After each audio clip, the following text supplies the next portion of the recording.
আচ্ছা, এমন কি কোনো নিখুঁত সংখ্যা থাকতে পারে যা আমাদের চারপাশের সবকিছুকে নিয়ন্ত্রণ করে? মানে ভাবুন তো, পিরামিড থেকে শুরু করে আনারস, এমনকি সৌন্দর্যের ধারণার মধ্যেও নাকি লুকিয়ে আছে একটাই সংখ্যা, গোল্ডেন রেশিও। কিন্তু প্রশ্ন হল, এটা কি আসলেই প্রকৃতির কোনো গোপন কোড, নাকি আমরা মানুষরাই শুধু সবখানে প্যাটার্ন খুঁজে বেড়াই? চলুন এই রহস্যের গভীরে ঢোকা যাক। একটু স্ক্রিনের দিকে তাকান তো। এই যে আয়তক্ষেত্রগুলো দেখছেন, এর মধ্যে কোনটা দেখতে সবচেয়ে ভালো লাগছে? বেশিরভাগ মানুষ কিন্তু মাঝেরটাই বেছে নেন। যদি আপনিও তাই করে থাকেন, তাহলে আপনি আসলে একটা গোল্ডেন রেক্ট্যাঙ্গেল পছন্দ করেছেন। বলা হয় এর বাহুর অনুপাতটাই নাকি নান্দনিকভাবে সবচেয়ে পারফেক্ট। তো আমাদের আজকের গল্পের যে মূল চরিত্র তার সাথে পরিচয় করিয়ে দিই। এই সেই সংখ্যা ফাই। হ্যাঁ, গ্রিক অক্ষর ফাই, যা গোল্ডেন রেশিও নামেও পরিচিত। এটা অনেকটা পায়ের মতো একটা ইর্যাশনাল নাম্বার। মানে দশমিকের পরে সংখ্যাগুলো চলতেই থাকবে, কোনোদিন শেষও হবে না, রিপিটও হবে না। আমরা এই সংখ্যাটা নিয়ে অনেক অদ্ভুত অদ্ভুত দাবি শুনি। তো আসল প্রশ্নটা হলো, পায়ের সত্যিকারের গল্পটা ঠিক কোথায় শেষ হচ্ছে, আর কল্পকাহিনীটাই বা কোথা থেকে শুরু? এটা কি আসলেই প্রকৃতির একটা মৌলিক বিল্ডিং ব্লক, নাকি আমরা যা দেখতে চাই শুধু সেটাই দেখি? চলুন এই নিখুঁত সংখ্যার কিংবদন্তিটা একটু তলিয়ে দেখা যাক। এই রহস্যময় সংখ্যার উৎস জানতে হলে আমাদের একটু গণিতের গভীরে যেতেই হবে। আর এর জন্য আমাদের টাইম ট্রাভেল করে ফিরে যেতে হবে সেই প্রাচীন গ্রিসে। ওখানেই কিন্তু এই গল্পের শুরু। আজ থেকে প্রায় ২৩০০ বছর আগে গণিতবিদ ইউক্লিড এই অনুপাতটার কথা বলেছিলেন। তবে তিনি একে গোল্ডেন রেশিও বলেননি, তিনি বলতেন এক্সট্রিম অ্যান্ড মিন রেশিও। এই যে গোল্ডেন রেশিও বা ফাই নামগুলো, এগুলো তো অনেক পরে এসেছে, প্রায় ২০ শতকের দিকে এসে জনপ্রিয় হয়। মানে প্রাচীন গ্রিকদের কাছে এটা কোনো জাদুকরী সংখ্যা ছিল না, ছিল স্রেফ একটা জ্যামিতিক অনুপাত।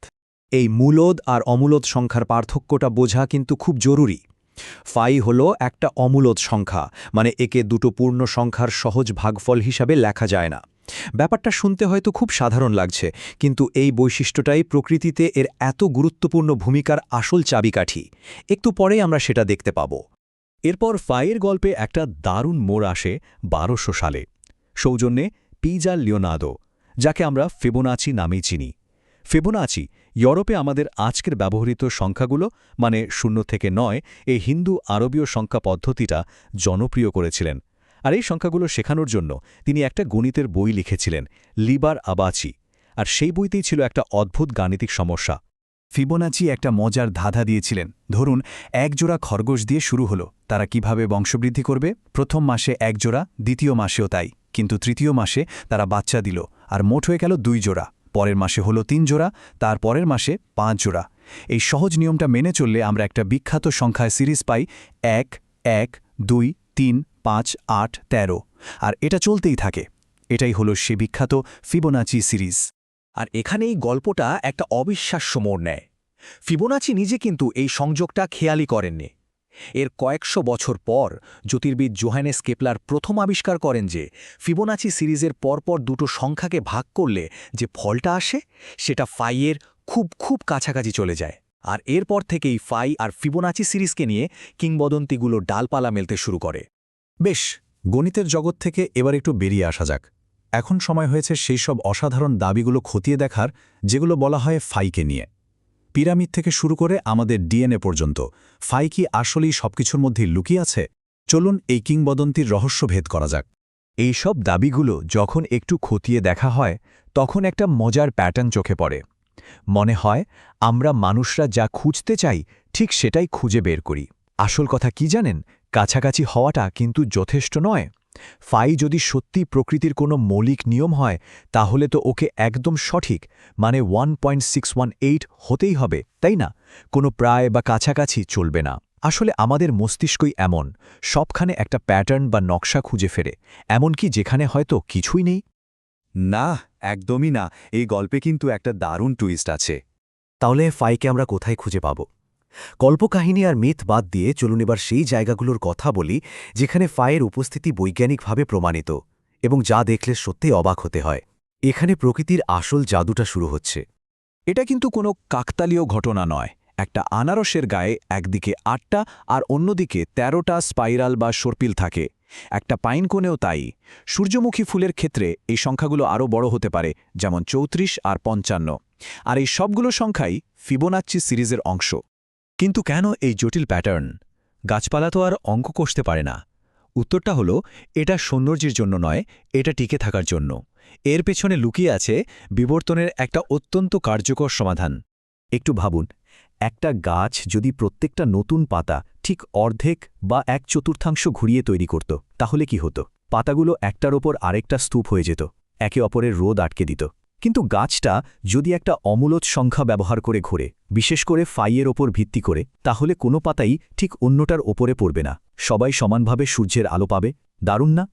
মা বাজায় এত জটিল একটা নকশা তৈরি হচ্ছে মাত্র একটা সহজ নিয়ম থেকে।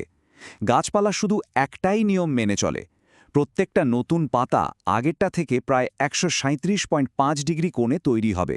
এই অ্যাঙ্গেলটাকেই বলে গোল্ডেন অ্যাঙ্গেল, আর এটা ব্যবহার করার ফলেই পাতাগুলো নিজেদের ছায়া এড়িয়ে চলতে পারে আর সবচেয়ে বেশি সূর্যের আলো পায়। মানে সরলতা থেকেই জন্ম নিচ্ছে এই অসাধারণ জটিলতা। তার মানে গাছপালা কিন্তু সচেতনভাবে ফিবোনাচি সিরিজ তৈরি করছে না, তারা কোনো জটিল প্রোগ্রামও ফলো করছে না। এই যে স্পাইরালগুলো আমরা দেখি, এগুলো আসলে ওই সহজ আর কার্যকর বৃদ্ধির নিয়মটা মেনে চলার একটা প্রাকৃতিক ফলাফল মাত্র। বিবর্তন লক্ষ লক্ষ বছর ধরে পরীক্ষা করে টিকে থাকার জন্য এই সেরা উপায়টা খুঁজে বের করেছে। তাহলে আমরা কল্পকাহিনী থেকে বাস্তবতাকে আলাদা করলাম। তো এই গোল্ডেন রেশিওর পুরো গল্প থেকে আমরা শেষ পর্যন্ত কি শিখতে পারি? সংখ্যার বাইরের আসল সৌন্দর্যটা কোথায়? গোল্ডেন রেশিওর কিংবদন্তিটা হয়তো একটু বাড়িয়ে বলা, কিন্তু এর পেছনের যে বাস্তবতাটা সেটা কিন্তু কম সুন্দর নয়। পৃথিবীটা কোনো একটা নিখুঁত সংখ্যা দিয়ে চলে না, বরং এটা আমাদের দেখায় যে প্রকৃতি কিভাবে একদম সহজ নিয়ম ব্যবহার করে এত জটিল আর কার্যকর কাঠামো তৈরি করতে পারে। আসল সৌন্দর্যটা লুকিয়ে আছে এই প্রক্রিয়াটার মধ্যেই। দেখুন, সৌন্দর্য বা জীবন এগুলো গণিতের মতো কোনো বাধা ধরা নিয়ম মেনে চলে না। এগুলো আরও অনেক বেশি অগোছালো, অনেক বেশি জটিল। আর হয়তো এটাই আসল সৌন্দর্য। জীবনের এই বিশাল জটিলতার মধ্যে গণিতের এই ছোট্ট শৃঙ্খলার পকেটগুলো খুঁজে পাওয়াটাই তো আসল বিস্ময়। তাই পরের বার যখন কোনো সূর্যমুখী বা পাইনকোন দেখবেন, তখন শুধু একটা সংখ্যা নয়, বরং বিবর্তনের লক্ষ লক্ষ বছরের বুদ্ধিমত্তাকে দেখবেন। কৌতূহলটা বাঁচিয়ে রাখুন।